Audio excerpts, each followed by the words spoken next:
তব কথামৃতম তপ্ত জীবনম কবিভিড়িহীতম কলমশাপহম শ্রবণমঙ্গলম শ্রীমদাততম ভুবি গৃণন্তি ये ভুরিদা জনা। কলিকাতায় শ্রী ঈশ্বরচন্দ্র বিদ্যাসাগরের সঙ্গে শ্রীরামকৃষ্ণের মিলন, এই খণ্ডের এই অংশের দ্বিতীয় পরিচ্ছেদ আমরা আজকে পাঠ করব। প্রতিদিন প্রতি ঘরে শ্রী শ্রী রামকৃষ্ণ কথামৃতের এই প্রাত্যহিক আসরে প্রাণারাম বাংলা চ্যানেলে আপনাদের সকলকে স্বাগত জানাই। সিঁড়ি দিয়া উঠিয়া একেবারে প্রথম কামরাটিতে ঠাকুর ভক্তগণ সঙ্গে প্রবেশ করিতেছেন। বিদ্যাসাগর কামরার উত্তর পার্শ্বে দক্ষিণাস্য হইয়া বসিয়া আছেন। সম্মুখে একটি চারকোনা লম্বা পালিশ করা টেবিল, টেবিলের পূর্বধারে একখানি পিছন থেকে হেলান দেওয়া বেঞ্চ, টেবিলের দক্ষিণ পার্শ্বে ও পশ্চিম পার্শ্বে কয়েকখানি চেয়ার। বিদ্যাসাগর দু একটি বন্ধুর সহিত কথা কহিতেছিলেন।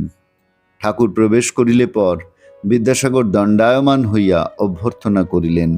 ঠাকুর পশ্চিমাস্য টেবিলের পূর্ব পার্শ্বে দাঁড়াইয়া আছেন, বাম হস্ত টেবিলের উপর, পশ্চাতে বেঞ্চিখানি। বিদ্যাসাগরকে পূর্ব পরিচিতের ন্যায় এক দৃষ্টে দেখিতেছেন ও ভাবে হাসিতেছেন। বিদ্যাসাগরের বয়স আন্দাজ 62-63। ঠাকুর শ্রীরামকৃষ্ণ অপেক্ষা 16-17 বৎসর বড় হইবেন।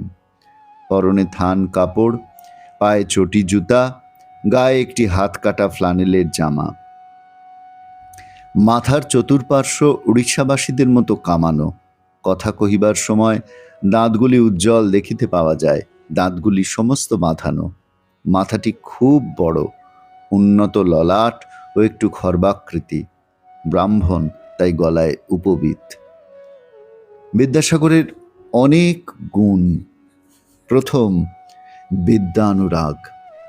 একদিন মাস্টারের কাছে এই বলতে বলতে সত্য সত্য কেঁদেছিলেন, আমার তো খুব ইচ্ছা ছিল যে পড়াশোনা করি, কিন্তু কই তা হলো, সংসারে পড়ে কিছুই সময় পেলাম না। দ্বিতীয়, দয়া। সর্বজীবে বিদ্যাসাগর দয়ার সাগর। বাছুরেরা মায়ের দুধ পায় না দেখিয়া নিজে কয়েক বৎসর ধরিয়া দুধ খাওয়া বন্ধ করিয়াছিলেন। শেষে শরীর অতিশয় অসুস্থ হওয়াতে কয়েকদিন পর আবার ধরিয়াছিলেন। গাড়িতে চড়িতেন না, ঘোড়া নিজের কষ্ট বলিতে পারে না।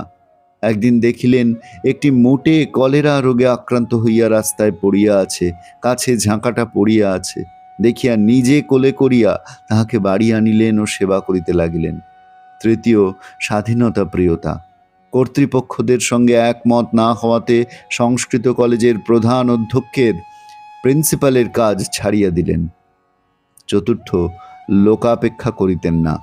একটি শিক্ষককে ভালোবাসিতেন, তাহার কন্যার বিবাহের সময় নিজে আইবুড়ো ভাতের কাপড় বগলে করে এসে উপস্থিত। পঞ্চম, মাতৃভক্তি ও মনের বল। মা বলিয়াছেন, ঈশ্বর, তুমি যদি এই ভ্রাতার বিবাহে না আসো তাহলে আমার ভারী মন খারাপ হবে। তাই কলিকাতা হইতে হাঁটিয়া গেলেন। পথে দামোদর নদী, নৌকা নাই, সাঁতার দিয়া পার হইয়া গেলেন। সেই ভিজা কাপড়ে বিবাহ রাত্রেই বীরসিংহায় মার কাছে গিয়া উপস্থিত। বলিলেন, মা, এসেছি। ঠাকুর ভাবাবিষ্ট হইতেছেন ও কিয়ৎক্ষণ ভাবে দাঁড়াইয়া আছেন। ভাব সম্বরণ করিবার জন্য মধ্যে মধ্যে বলিতেছেন, জল খাবো। দেখিতে দেখিতে বাড়ির ছেলেরা ও আত্মীয় বন্ধুরা আসিয়া দাঁড়াইলেন। এই অংশ পর্যন্ত আমরা পাঠ করে একটি জিনিস দেখলাম যে মাস্টার মশাইয়ের বিদ্যাসাগরের প্রতি কি শ্রদ্ধা ছিল। সত্যি তিনি এমন শ্রদ্ধা করবারই তো মানুষ, যে মানুষকে শ্রীরামকৃষ্ণ স্বয়ং দেখতে এসেছেন, তার দয়ার কথা ছেলেবেলা থেকে শুনেছেন, সেই মানুষটিকে দেখবার জন্য ব্যাকুল হয়েছেন শ্রীরামকৃষ্ণ স্বয়ং। বিদ্যাসাগরের মধ্যে যে গুণাবলী একেবারে প্রথম, দ্বিতীয়, তৃতীয় করে মাস্টারমশাই সেগুলি আমাদের সামনে অপূর্ব একটা জিস্ট করে উপস্থাপন করছেন। আরো বহু কথা বিদ্যাসাগর সম্পর্কে বলা যায়, মাস্টারমশাই জানতেন। তবে সংক্ষেপে বিদ্যাসাগরের বিদ্যানুরাগের কথা, তার সর্বজীবে দয়ার কথা, তার স্বাধীনতা প্রিয়তার কথা, তার মাতৃভক্তি, মনের বলের কথা, তার লোকাপেক্ষা না করে নিজে সব কাজ করে নেওয়ার প্রবণতার কথা, সাহসের কথা, তার বীরত্বের কথা মাস্টারমশাই বলছেন। এবার ঠাকুরের সঙ্গে বিদ্যাসাগরের প্রথম বাক্যালাপ। ঠাকুর ভাবাবিষ্ট হইতেছেন ও কিয়ৎক্ষণ ভাবে দাঁড়াইয়া আছেন। ভাব সম্বরণ করিবার জন্য মধ্যে মধ্যে বলিতেছেন, জল খাবো। দেখিতে দেখিতে বাড়ির ছেলেরা ও আত্মীয় বন্ধুরা আসিয়া দাঁড়াইলেন। ঠাকুর ভাবাবিষ্ট হইয়া বেঞ্চের উপর বসিতেছেন। একটি 17-18 বছরের ছেলে সেই বেঞ্চে বসিয়া আছে, বিদ্যাসাগরের কাছে পড়াশোনার সাহায্য প্রার্থনা করিতে আসিয়াছে। ঠাকুর ভাবাবিষ্ট, ঋষির অন্তর্দৃষ্টি, ছেলের অন্তরের ভাব সব বুঝিয়াছেন। একটু সরিয়া বসিলেন ও ভাবে বলিতেছেন, মা, এ ছেলের বড় সংসার আসক্তি, তোমার অবিদ্যার সংসারে অবিদ্যার ছেলে। যে ব্যক্তি ব্রহ্মবিদ্যার জন্য ব্যাকুল নয়, শুধু অর্থকরী বিদ্যা উপার্জন তাহার পক্ষে বিড়ম্বনা মাত্র। এই কথা কি ঠাকুর বলিতেছেন? বিদ্যাসাগর ব্যস্ত হইয়া একজনকে জল আনিতে বলিলেন ও মাস্টারকে জিজ্ঞাসা করিতেছেন, কিছু খাবার আনিলে ইনি কি খাবেন? তিনি বলিলেন, আজ্ঞা আনুন না। বিদ্যাসাগর ব্যস্ত হইয়া ভিতরে গিয়া কতগুলি মিঠাই আনিলেন ও বলিলেন, এগুলি বর্ধমান থেকে এসেছে। ঠাকুরকে কিছু খাইতে দেওয়া হইল। হাজরা ও ভবনাথও কিছু পাইলেন।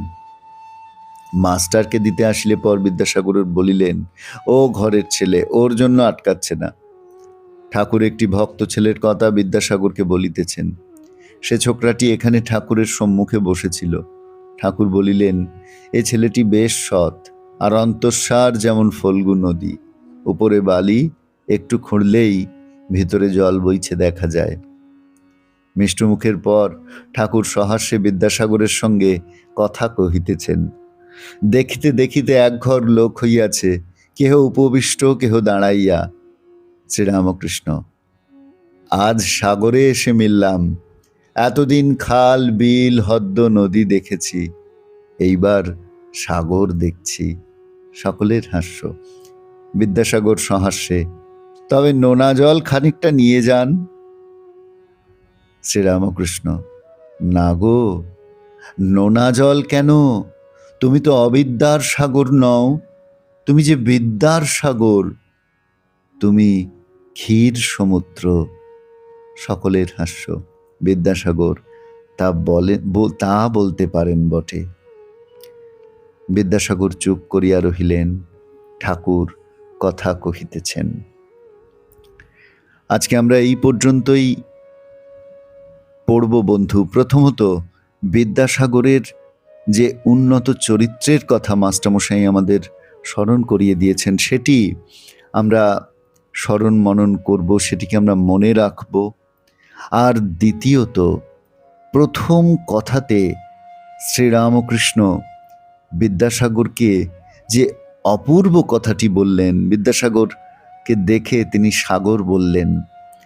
সাগর শুনে বিদ্যাসাগর তার পাণ্ডিত্যপূর্ণ কথা, পাণ্ডিত্যপূর্ণ ভাব নিয়ে বললেন, সাগরে যেমন নোনা জল, তেমনি আপনি আমার কাছে নোনা জল নিয়ে যান।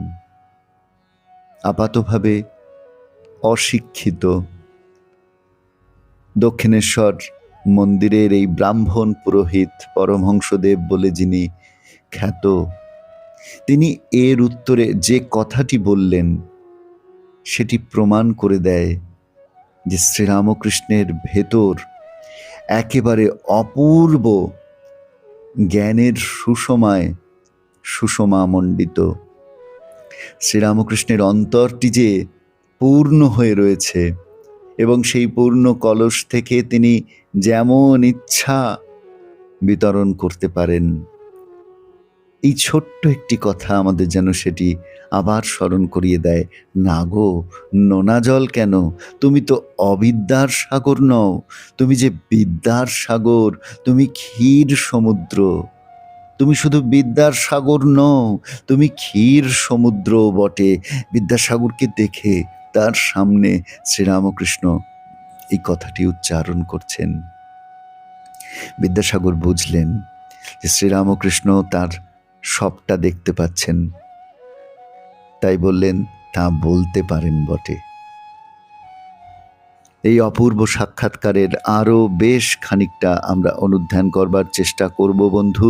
আমরা পুরোর অংশটি পড়ব, তবে আজ এই পর্যন্ত আমরা প্রতিদিন প্রতি ঘরে শ্রী শ্রীরামকৃষ্ণ কথামৃতের এই অনুধ্যান শিবিরে ধীরে ধীরে বিদ্যাসাগর এবং শ্রীরামকৃষ্ণের এই অপূর্ব সাক্ষাৎকারের মধ্যে প্রবেশ করছি, এবং সেই আনন্দ যেন আমাদেরকেও স্পর্শ করছে।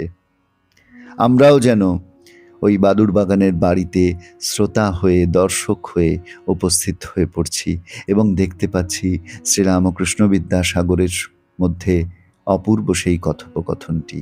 আসুন বন্ধু, এই অনুধ্যান করতে করতে আমরা আমাদের সারাটি দিনকে আনন্দিত করে তুলি।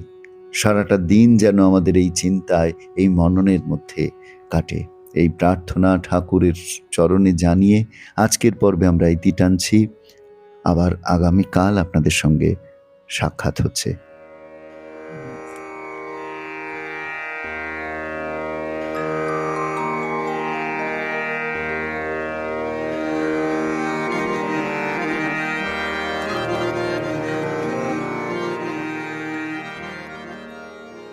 প্রাণারা